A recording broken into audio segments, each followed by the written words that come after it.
Assalamualaikum warahmatullahi wabarakatuh. Assalamualaikum warahmatullahi wabarakatuh. Waalaikumsalam warahmatullahi wabarakatuh. Waalaikumsalam warahmatullahi wabarakatuh.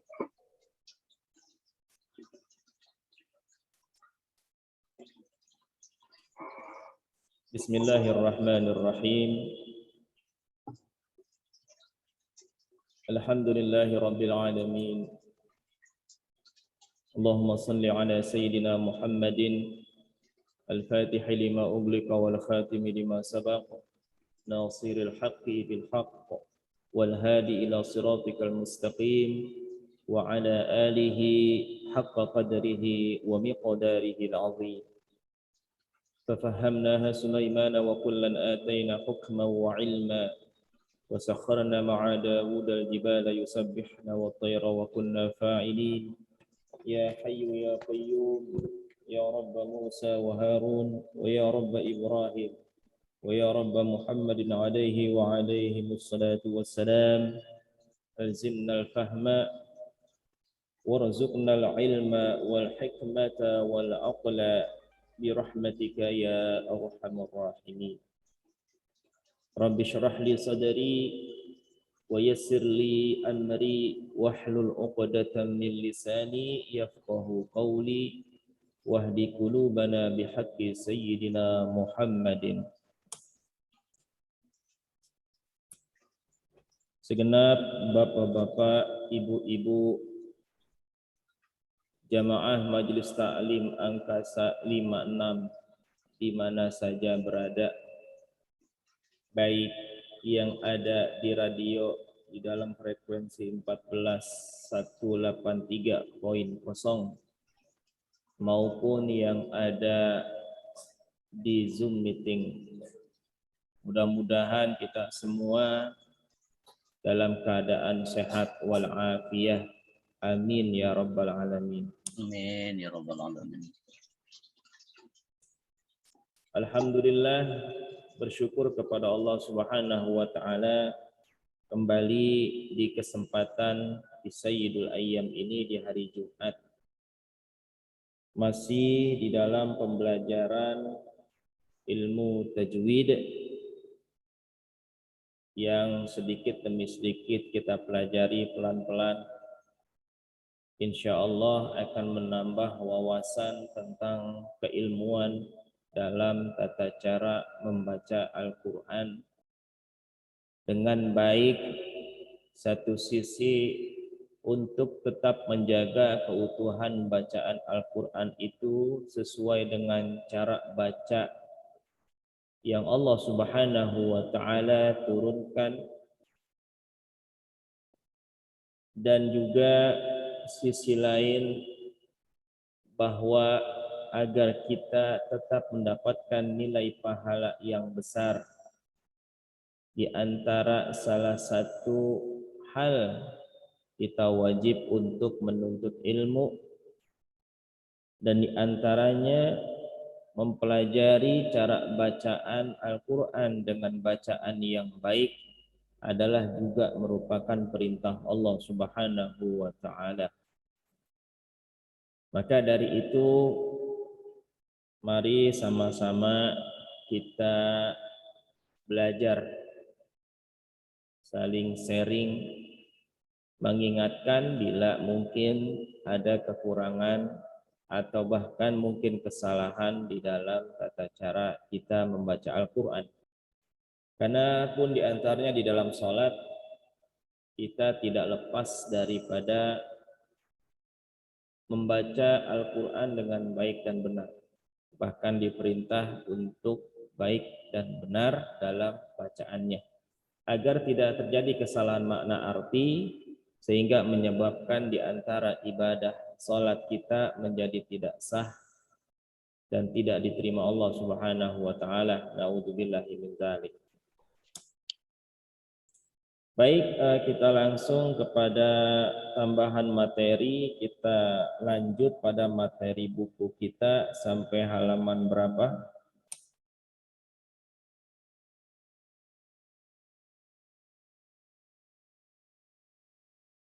yang di radio.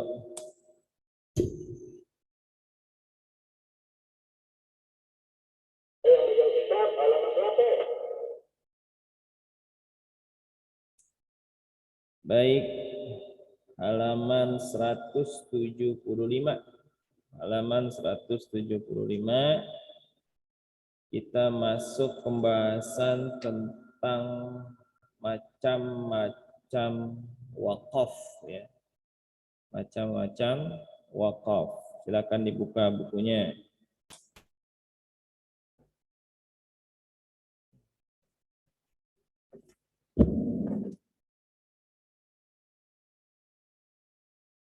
Sudah belum? 175 ya, Ustaz ya. Iya, halaman 175. 175.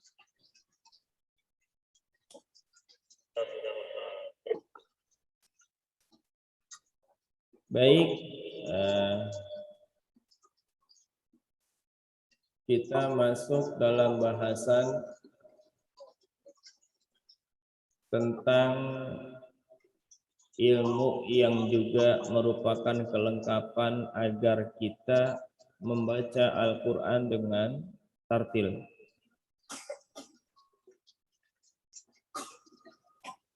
Kenapa demikian Bapak Ibu Saudara sekalian rahimakumullah? Karena bab ilmu tentang wakaf dan ibtida ini sebenarnya adalah ilmu tersendiri ya. Ilmu tersendiri di luar ilmu tajwid. Bahkan kata guru kami Dr. Muhammad Ad-Dusuki Kahilah di antaranya bahwa kitab-kitab yang berhubungan dengan pembelajaran wakaf dan ibtida nanti ya itu lebih banyak daripada kitab-kitab tajwid itu sendiri. Dan juga yang perlu diketahui paling tidak ada 3 ilmu yang harus diketahui, yang harus ditekuni dan harus dikuasai untuk mendalami ilmu wakaf dan ibtida ini ya. Di mana kita berhenti, di mana kita mulai bacaan, bahkan ilmu ini adalah juga merupakan ilmu yang khusus gitu. Apa 3 hal itu paling tidak ya yang harus dikuasai? Yang pertama tentang ilmu Arabiyah, yaitu pembelajaran tentang ilmu nahwu, ilmu sharaf dan lain sebagainya ya, maka ilmu tersebut harus dikuasai. Maka dari itu kita nggak bahas hal yang demikian seperti itu di materi ini ya. Dan saya sendiri pun hanya sekedar menyampaikan sedikit saja tentang materi wakaf dan ibtida ini. Karena begitu dalamnya tentang pembelajaran wakaf dan ibtida. Ya. Secara teori pada materi buku ini sedikit ya banyak kita akan coba bahas ya, paling dalam bab teori dan keumuman yang ada, bagaimana cara mewakafkan dan apa-apa saja tentang wakaf itu sendiri ya. Yang kedua yang perlu diketahui, yang perlu ditekuni dan perlu dikuasai di dalam pembelajaran materi wakaf dan ibtida ini, harus orang yang mendalaminya mendalami kepada ilmu tafsir. Begitu banyaknya tafsir ya. Dan yang ketiga, dia juga harus mengetahui, dia menekuni dan menguasai daripada ilmu qiraah, baik qiraah sab'ah, baik qiraah asyarah, baik yang sugra maupun yang kubra, ya, dengan berbagai macam jalur-jalurnya itu juga harus dikuasai. Maka ya sangat lumayan pelik ya ilmunya. Maka bagi kita bagaimana? Bagi kita yang tidak menguasai ketiga ilmu ini, ya bisa jadi termasuk saya gitu ya. Maka cukuplah kita menjadi muqallid ya. Apa itu muqallid? Ya paling tidak yang mengikuti ulama-ulama terdahulu, ngikutin ulama-ulama terdahulu yang telah menulis ilmu tentang wakaf dan ibtida, seperti Imam Abu Amr Ad-Dani dan lainnya. Nah, kita tinggal ngikutin aja tuh. Tinggal ngikutin tanda-tanda wakaf yang ada di dalam mushaf Al-Quran kita, yang mungkin di standar mushaf standar Indonesia ataupun punya mushaf standar Madinah gitu. Bahkan sekarang juga sudah banyak mushaf Al-Quran yang ada wakaf dan ibtidanya gitu. Nah, kita tinggal ngikut aja itu ya. Misalkan saja ya kita mengikuti di dalam bahasan ilmu tanda wakaf Imam Sejawandi yang umumnya memang diikuti di Indonesia, mengambil kepada kitab Ilal Wuquf ya, baik di Indonesia atau mungkin di Pakistan ya. Nah, ini adalah bab tentang ilmu tersendiri. Tapi karena pentingnya agar bacaan Al-Quran itu menjadi tartil, kenapa demikian? Karena berkata Sayyidina Ali, ini asar Al-Imam Ali bin Abi Thalib radhiyallahu anhu, ketika ditanya tentang warattilil Qur'ana tartila, apa itu makna tartil?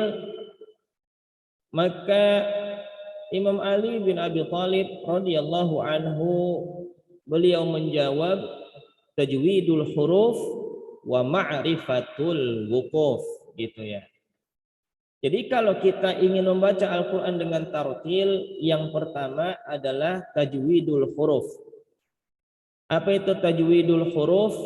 Memperbagus daripada huruf-hurufnya, huruf-huruf Arabiyah tentunya ya. Jangan sampai antara ha dengan ha itu sama, antara zal dengan zai dengan jim itu sama ucapan.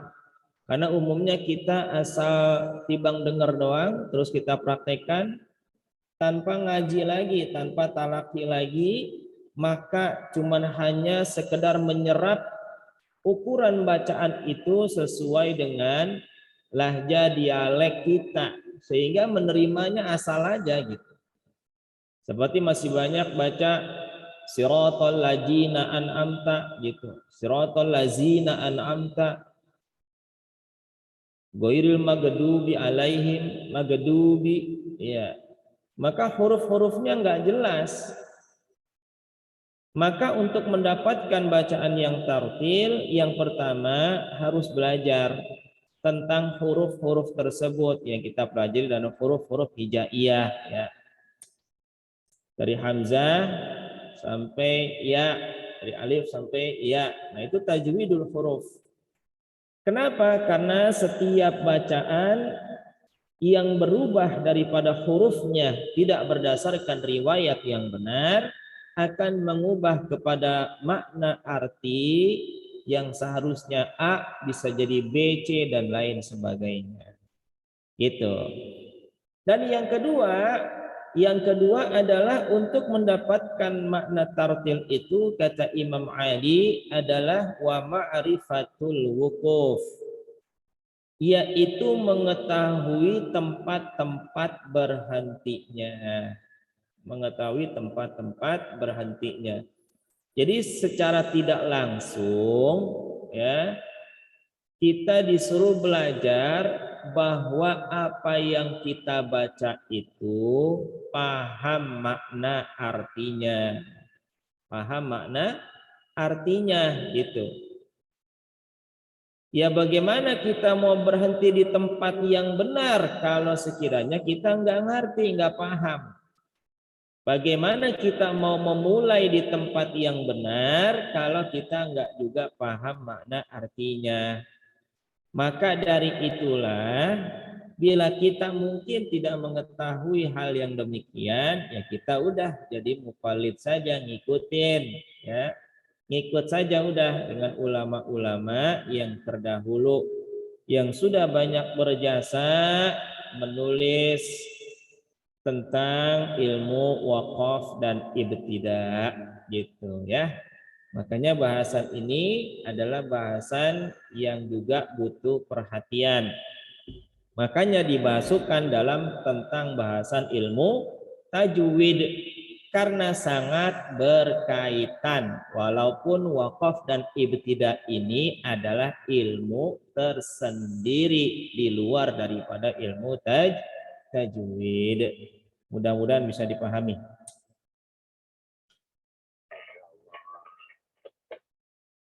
Baik, kita ke materi bukunya ya.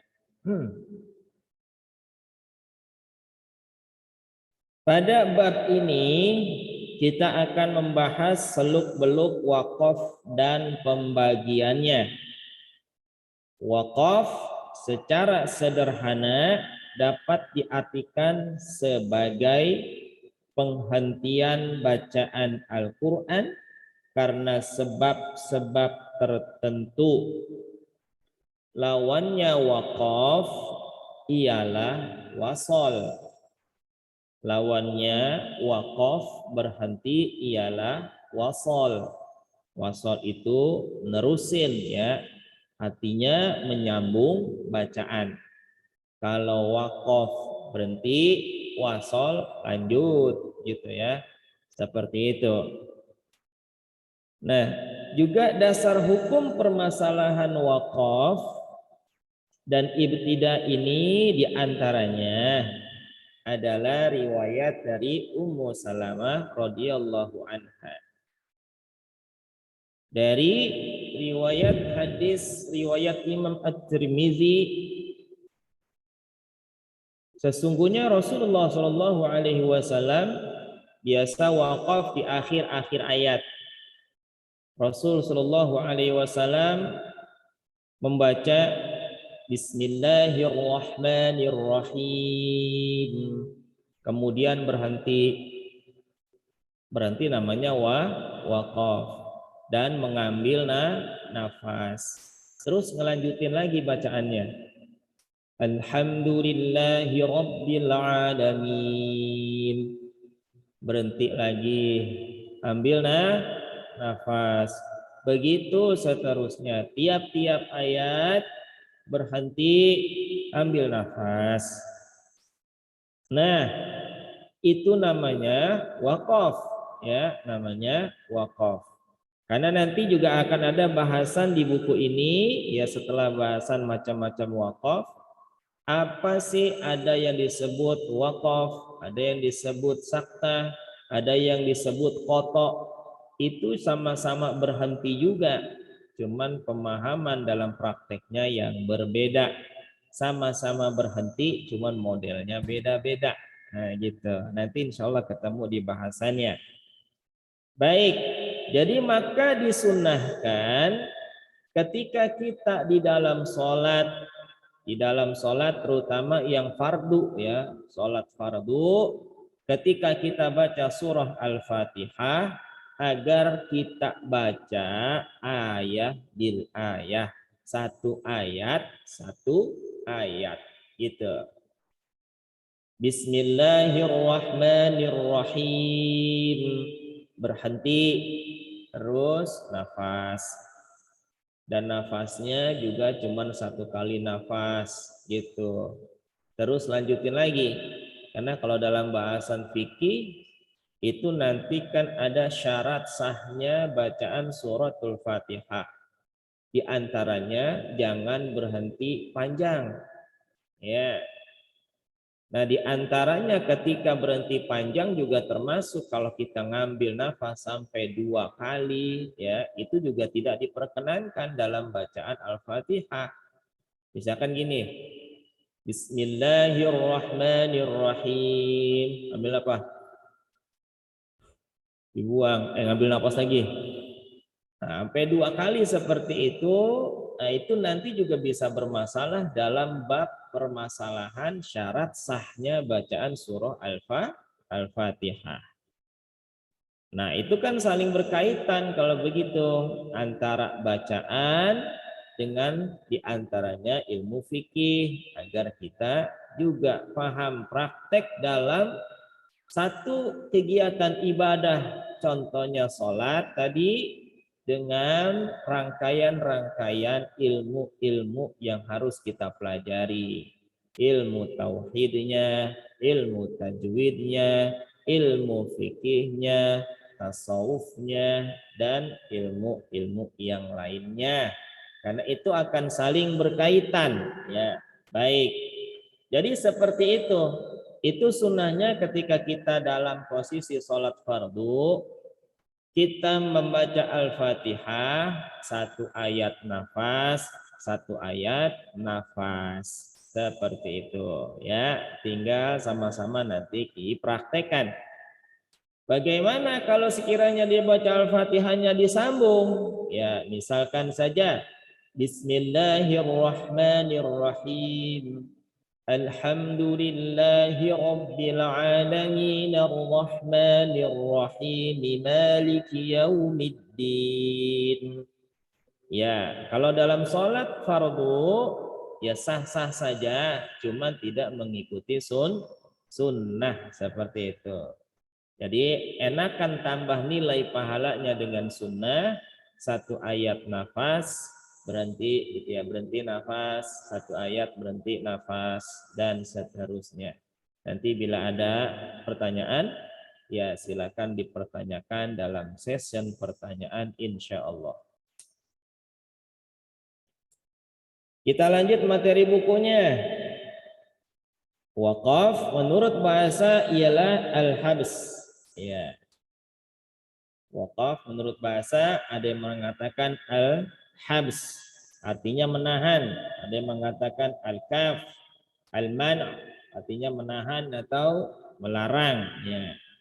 Sedangkan menurut istilah adalah qat'us sauti 'alal kalimati zamanan yasiran yatanaffasu fihi 'adatan bi niyyati istinafil qira'ah. Memutuskan suara pada suatu kalimat dalam waktu tertentu. Tidak begitu lama. Kemudian mengambil nafas 1 kali dengan niat untuk memulai kembali bacaan Al-Quran. Ya. Bisa dilihat di dalam kitab Al-Itqan ya, maupun Nihayatul Qaulil Mufid. Nah, jadi yang perlu digarisbawahi, wakaf itu memutus bacaan pada suatu kalimat cuma dalam waktu tertentu. Di dalam rangka apa? Ngambil nafas. Sesudah itu lanjutin lagi bacaannya. Ya. Jadi niatnya dia memulai kembali bacaan Al-Quran. Itu namanya waqaf, berhenti. Jadi berhenti, ngambil nafas, lanjutin bacaannya. Itu namanya waqaf. Ya. Jadi kata melanjutkan kembali itulah yang disebut dengan waqaf. Karena nanti ada qata, ya, ada saktah dan lain sebagainya. Baik, kita lanjut materi bukunya.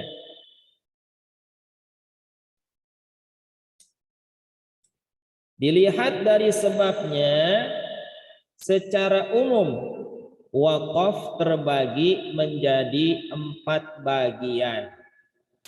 Terbagi berapa?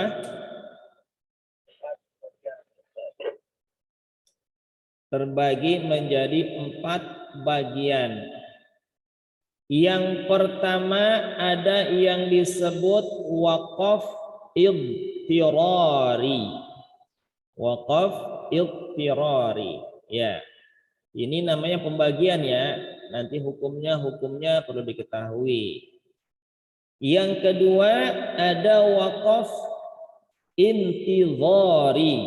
Wakaf intidhari. Yang ketiga ada yang disebut dengan wakaf ikhtibari. Wakaf ikhtibari. Dan yang keempat ada yang disebut wakaf ikhtiyari. Wakaf ikhtiyari.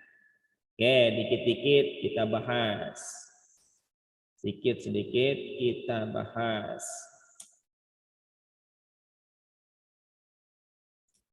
Teori dulu ya. Teori dulu nih. Biar bisa dipahami. Kenapa? Karena kita butuh teori agar nanti ketika praktek ada penjelasan tentang wakaf itu sedikit banyak bisa dipahami. Karena kalau tanpa teori nanti dijelaskan begini-gini, terus kata yang belajar ngomong apaan sih itu orang gitu ya. Apalagi tentang makhraj, sifat dan lain sebagainya. Sifatnya seperti ini, apaan sih sifat gitu ya. Maka butuh teori untuk dijelaskan terlebih dahulu. Teori dijelaskan, sedikit banyak dipraktekkan. Nah, coba praktek dengan kalimat yang banyak nanti. Kalimat yang utuh di dalam bacaan Al-Quran. Baik, pelan-pelan.